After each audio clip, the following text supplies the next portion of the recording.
I'm going to regret this. Welcome to the Nerd Party. Hi, this is Nick Anastasiou, story editor on Star Wars The Clone Wars and Star Wars Bad Batch. And you are listening to Aggressive Negotiations. Thank you for tuning your HoloNet receiver into the latest issue of Aggressive Negotiations, the Star Wars podcast that has found its way from the far reaches of deep space in a galaxy far, far away to your eardrums. I am one of your humble hosts, Jedi Master John Mills, and I'm joined once again, as always, by the esteemed Jedi scholar and raconteur, Jedi Master Matthew Rushing. Matt, welcome. Are you set to discuss this exciting topic this week? John, I found him. Repeat, I found him. And you'll understand what we're talking about in a few minutes. Now I'm doubting what we're talking about. But what I don't doubt is that we need everybody to take just a moment, if you haven't already, and wander on over to that Apple Podcasts and give us a star rating and review. We'd really appreciate it. We love your love, and your love is all that sustains us. So please go on over and give just a little taste of your love over at Apple Podcasts. And of course, you can find us on X, Twitter, at the Jedi Masters. You can find this network at Join Nerd Party, and you can find the Nerd Party on Facebook and Instagram. So, Matt, tonight's topic, and it springs out of a discussion that we had previous to our crossover episode of Aggressive Negotiations with the 602 Club, where we discussed our reactions to The Acolyte. Going back to episode 1, there's a fateful decision, of course, that happens. We all know Obi-Wan Kenobi had to wind up training Anakin Skywalker. So the question becomes, especially given the feelings of danger about his training that Yoda voices, why wasn't Yoda the one that took on Anakin's training? Ever since that you brought this this question to mind, it's something that I've been thinking about quite a bit, and I wonder if one of the reasons that he did not do the training is because, you know, even though Obi-Wan was young, that he did trust Obi-Wan to be able to do the job. And that's really, because I've been thinking about this a lot, and I honestly very much struggled to figure out the answer. Mm-hmm. Because when we think about the question of whether or not, you know, Anakin is the chosen one, the fact that the council is very divided on this subject, and even, you know, Yoda himself does not agree.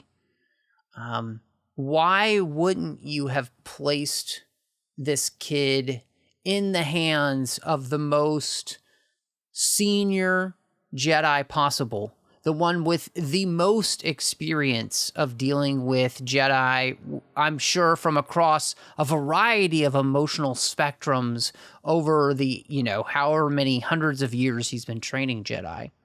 800 years by the time of Empire Strikes Back.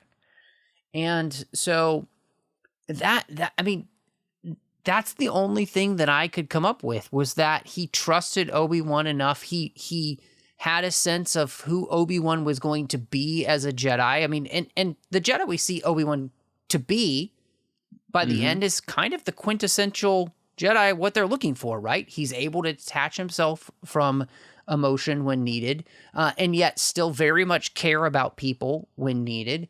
And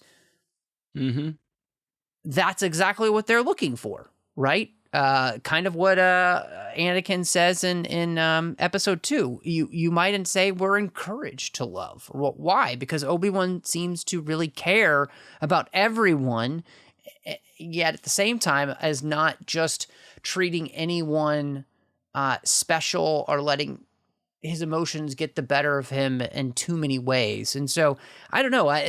What about you? Because I know, obviously, you've been thinking about this question for like a couple weeks. Did you come up with any answers to this question?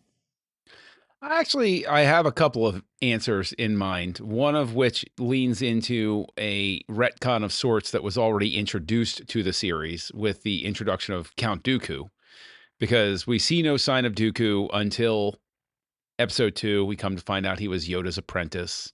And we come to find out they fill in the story. Yeah, we didn't see him at Qui-Gon's funeral, but it's because he quit he quit in disgust or dismay or whatever. Now we know there's more shading to that story, but the cover story that Dooku at least gave was, I can't believe in the Jedi Order anymore. I'm out. That was the original story as given. And it's sort of the cover story he can use. I quit because I don't like the way the Jedi are going, and look at what happened to Qui-Gon. Given the fact that we don't know the specific moment in time necessarily that the news is delivered or accepted by the Jedi Council, Tales of the Jedi didn't cover that. Like, they didn't show him going back and quitting or anything like that. I think that you could extrapolate from that Dooku's departure coincided with decision time, and maybe Yoda felt Dooku leaving or the troubles Dooku had been having or any of those other things had instilled some self-doubt about how his apprentice turned out. That's one that I kind of like. The other is that I think we could probably write into this. And I know the thing is, I have a friend of mine, I know that if he hears this, he's going to lose his mind because he's going to be like, no, it was only that way because Lucas knew it had to be that way. It's like, well, yes, at the end of the day, we already know Obi-Wan trains Anakin. It's got to be that way. But if we're creating this story thing, maybe it shows a character flaw in Yoda in how stubborn he is. Because even when Luke comes to him, he doesn't want to train him because he's too old. Maybe Yoda on a couple of things is too strict in his interpretation of the rules. And he says, fine, you can train him. I'm not going anywhere near it because he's too old, and Yoda is maybe advanced enough in age that he's that sort of cranky old guy that's like, fine, it's going to fail and you're going to watch it fail. Like there's that little part of him that's a flaw. So what you're saying is that Yoda is the Pontius Pilate of the Star Wars galaxy, where he washes his hands of this and is like, I'm not responsible, not my fault. I wouldn't, the thing is, I wouldn't want to cast it that way, but I mean, that's one way to take it. Maybe another way to take it is that because he sees so much promise in Obi-Wan, that we know later, and maybe this is a context clue that Lucas and Filoni and crew were giving us with the Clone Wars, Anakin is given Ahsoka to give him the chance to grow and mature into the Jedi they want him to be. Right. Maybe that's why Anakin just essentially ends up with Obi-Wan, is Obi-Wan's like, I promised him that he'd be trained. And Yoda said, okay, you want that responsibility? Then you thought it, you bought it. Yeah. Well, and I think, the most interesting thing about this is that as impetuous as Anakin can be, I think what we see, at least until the Clone Wars begins, is that Anakin, though a little hot-headed, is definitely learning, I think, to be a good Jedi Knight, and he absolutely cares about people, maybe a little bit too much, and all of that. And I think the beauty of this is that there is always a chance for Anakin, right? Except the problem becomes with the character. And obviously this is the story of the character, is that he always has the choice to do the right thing. And he is a person who chooses to not do that. And I think that's what is fascinating, is that, Obi-Wan is continually offering him grace to be able to do the right thing. The Jedi Council is continually offering Anakin grace to do the right thing. In fact, I think, like you said, that's one of the reasons he's given Ahsoka as a Padawan, because they are testing him to see if he can learn the lesson to which they instinctively know Anakin needs to be able to get through his head, which is that he needs to be able to become close to somebody and then at the same time be able to let go. And maybe we could reframe this in some senses of that's actually what Yoda is portraying. Right. Which is the idea of letting go. And, which is interesting because, when we think of that wonderful self-reflective nature of Obi-Wan saying, I thought I could train him just as well as Yoda. I was wrong. And so that there is a bit of slight arrogance in the character of Obi-Wan, where he believed himself to be ready for a thing that he realizes in retrospect he was not ready for. And so that there was a bit of pride in him, and that's something that has been beat out of him by the end, which is, really interesting because, when we take into account the lines that were taken out of The Empire Strikes Back, where, Return of the Jedi, you mean? Return of the Jedi, yes, sorry. Where, he talks about he wanted to tell Luke, and he was told not to. Yeah. Which is fascinating because I think that actually brings Obi-Wan full circle to being the only character who had completely learned all of the lessons from his mistakes, which is, I think, really fascinating. And so I always kind of have that in my headcanon as that being the character. And so I love that, though, like you kind of pinpointing that, because in a lot of ways, I think maybe this comes down to the Jedi living up to their best ideals and almost getting hoisted on their own petards, because what happens, they give maybe grace to a character who really truly was just too old to be trained and too old to be able to let go. Oh, yeah. And Yeah. that's what leads to their ruin. And Oh, no doubt. No doubt. and it shows then that it can be the best thing for somebody to not give them exactly what they want, which is the character of Anakin, right? He wants to be a Jedi, but it's like that isn't actually the right path for you. Well, I mean, we've discussed that, and that I think is one of the richest topics of the entire series, is how else they could have handled it. And I like this idea, mining on the idea of Yoda giving Obi-Wan the opportunity to train Anakin as a way to help mature him along to their mutual benefit. But additionally, I think we also should contextualize. Yoda says, grave danger I fear in his training, but I don't think the grave danger that Yoda fears is he had some sort of vision that Anakin would lead to the wholesale slaughter of everybody and the fall of the Republic itself. Right? It's one thing to have an iffy feeling about something and be like, oh, this isn't so great. So like, even when I'm talking about the possibility of Yoda being stubborn, there's no way he's thinking anything worse than, if this goes wrong, it's nothing we can't really, we've had people go wrong before. We can handle this. This will be okay. And I think he just, Yoda's focus was so much on the Anakin part of it, it wasn't enough on the Republic part of it. Or really listening to what the Force might have been trying to tell him. But I like this idea too of Yoda making sure Obi-Wan ends up with him and all of that. Because the next logical thing is, well, Yoda could say no, but why wouldn't Mace Windu, who basically is second only to Yoda on the council, be like, okay, fine, then I am. Right? And so on and so forth down the council line.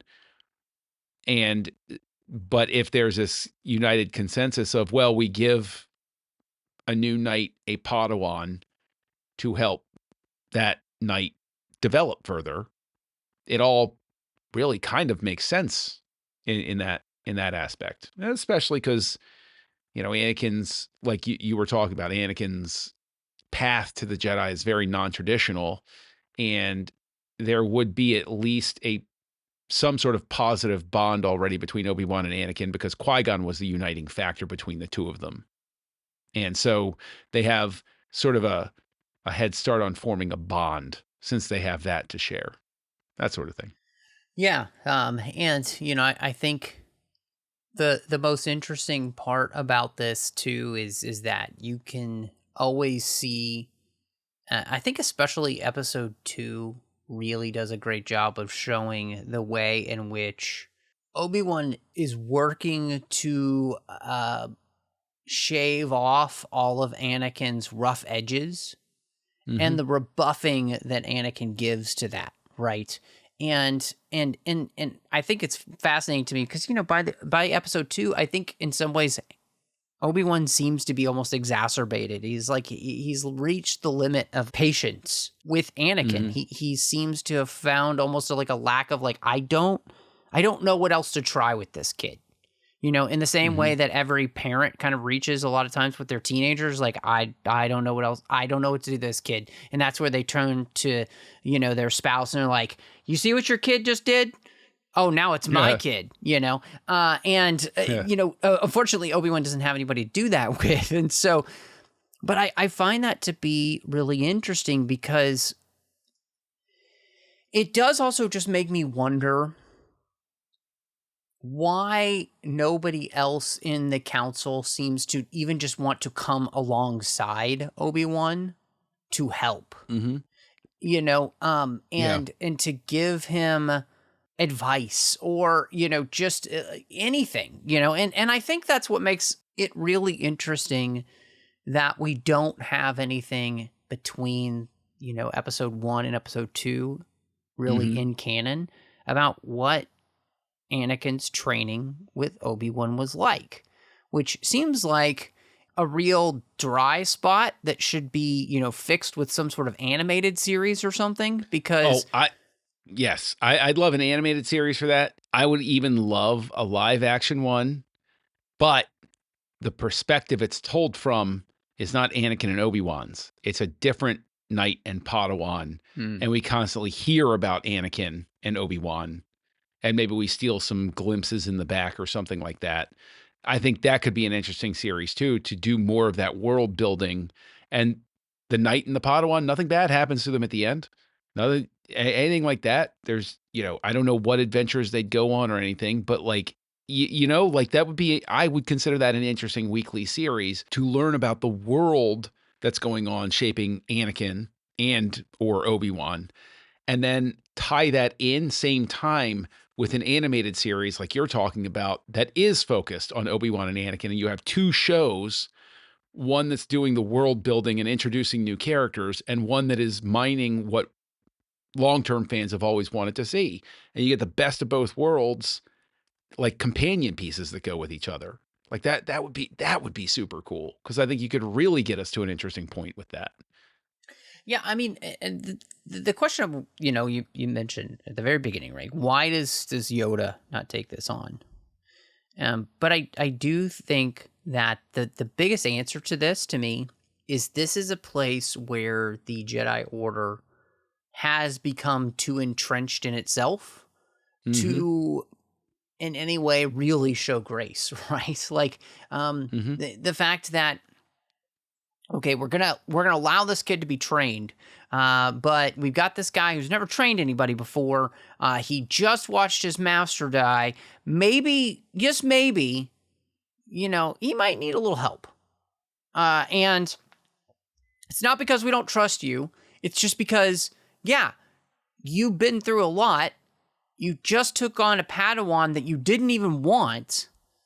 Because of a promise you made. Maybe we needed to go through some like Jedi counseling, you know, something like that to help Jedi this counseling become a more There's healthy, your show. Right. More healthy relationship. Jedi counseling. There's your show. And that's the name. yes. It's a Jedi psychiatrist. There I you love go. this. There you go. You went right into it. Well done, and sir. it could be more of a humorous show like Lower Decks on Star Trek, you know? Yes. So, anyway. Yes. But, you know, like, I think the beauty of this is what, even by asking the question, what we're kind of coming to is the fact that the Jedi Order had lost the ability to be flexible. And that's really the problem. That's what actually allows Palpatine to be able to do the things that he's doing, is because they have lost any flexibility. And in that rigidity, it's what makes them fracture and break so easily. Now, of course, it doesn't seem easy, you know, because it's like it takes like, 12, 13 years or whatever. But it's like, yeah, in that period, in the long span of history of how long Yoda's been doing this, you know, you had 1,000 years of peace. And then in the last, 100 years, it just kind of all blows up. because they had lost the ability to be flexible, which is so interesting because, we always talk about the idea of moving with your feelings, flowing with the Force. That's the resounding message that you get in the original series, right? Where you're kind of going back to the key of what the Jedi were meant to be. And that's because of the great evil that had been thrust upon them because of their own rigidity. And if they had been more in tune with the Force and flowing with it like you do a river, instead of standing in the river against the flow like a rock in their dogmatism, that this wouldn't have been able to happen. I'll go back to another, as we're wrapping up, I agree with all of those points, but then I'm also going back to the point about Yoda saying, oh, well, we've had problems before. He's not foretelling the end. And you mentioned, oh, you're giving a Padawan to this guy who just watched his master get killed in front of him. Aha. But he also chopped the first known Sith Lord in 1,000 years in half. So maybe that was also why Yoda was thinking, kid can take care of it if something goes south here. I think you're exactly... I think that's actually an incredibly salient point to this, right?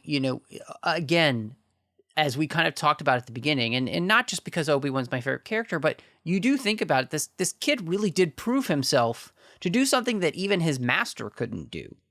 Now, we could argue about whether or not he tapped into the dark side a little bit for that fight and yada, yada, yada, but... he still did it, right? And what becomes of that, again, I think the beauty of when you look at the history of that character and everything that he ends up going through, what's so fascinating about him is that he may be the only true Jedi left by the end of the war, in the sense of exactly what the Jedi wanted to be, right? The one who is able to let go of emotion when needed and all of those things. And Yoda doesn't count, right? Yoda's Yoda. It's kind of hard to, but I find that to be really interesting. And yet even him, he couldn't find a way to reach Anakin in a way Anakin could hear. And that's a really interesting thing. Yeah. I mean, and you say what you say about him being a true Jedi and everything, and I'll try not to be offended that you left Baylan Skoll off that list there, because if anybody figured things out, it was that guy, right? So I mean, no? did I miss the point? Semi-Sith, but it's fine. That not quite red blade, that orangish blade, it's a good look. It's a good look. I like it. Or it's orangish. Yeah. Yeah, orangish. It's an orangish blade. I like it. I think it works. So, yeah, I think we've got some interesting possibilities as usual. If anybody out there listening to the sound of our voices wants to interact, please hit us up over on thenerdparty.com/contact. You can reach out to us there and the aforementioned other channels. But Matt, if people want to find you out there in the wild space of the internet, where can they find you? Well, you can find me all over the place on social media under the name Matt Rushing02. Here on the network, you will also find me in a show called Owlpost, talking about every single chapter of the Harry Potter series, one chapter at a time. You can also find me on the TFM network doing a bunch of shows, one including the 602 Club, where John and I talk a lot of things. You have the crossovers we did, of course, with The Acolyte, and so many other episodes talking about all the franchises we love, so check that out. But John, if people wanted to, maybe see what you've got going on, or I don't know, what evil machinations are happening in Castlevania, where can they find you? Oh, well, Castlevania, there's nothing but evil machinations here. So, of course, you can find their benevolent dictator, Kessel Junkie, out there online. That's me. And, of course, you can find me here on the network, co-hosting a show called House Lights, where we look at the work of different directors through different phases of their careers. We have a lot of fun with it, and you can too. I co-host that with Tristan Riddell and Darren Moser. But Jedi Master Rushing, I get the sense that maybe, just maybe, the council could use some of our professional therapeutic help, and we should start that series, Jedi Counselors. So I think it's time to close these negotiations. John, tell me how that feels. Join the revolution. Join the Nerd Party.